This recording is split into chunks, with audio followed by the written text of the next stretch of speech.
নমস্কার বন্ধুরা, Bangla study channel পক্ষ থেকে আপনার জন্য একটা নতুন ভিডিও নিয়ে এসেছি। এখানে দুটো রিজনিং সম্পর্কে আলোচনা করব।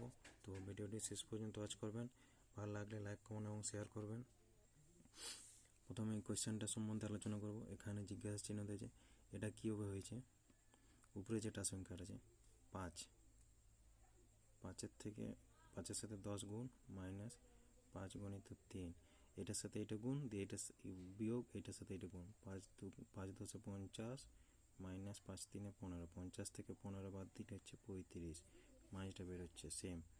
8-এর সাথে একবার 6 গুণ মাইনাস 8-এর সাথে 4 গুণ, 8 6 48, 48 থেকে 8 4 32, 32 বিয়োগ করলে হচ্ছে 16, মাঝেরটা বেরিয়েছে সেম। এটাতে 12-এর সাথে একবার 3 গুণ মাইনাস 12-এর সাথে একবার 2 গুণ, 12 3 36 মাইনাস 12 2 24, 36 থেকে 24 বাদ দিলে হচ্ছে 12। জিজ্ঞাসা চিহ্ন ঘরে আমার অ্যান্সার হবে 12। নেক্সট আসছি পরেরটা।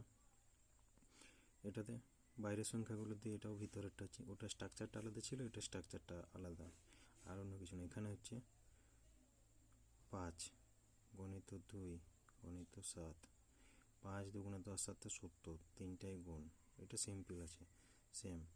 15 গণিত 3 গণিত 2, 15 3 45 2 90, সেম এটাতে। 11 গণিত 4 গণিত 8, 11 4 44, 44কে 8 দ্বারা, 8 4 32 2, হাতে 3 8 4 32 33 34 35, 352। জিজ্ঞাসা চিহ্ন করে আমার 352 অ্যান্সার হবে।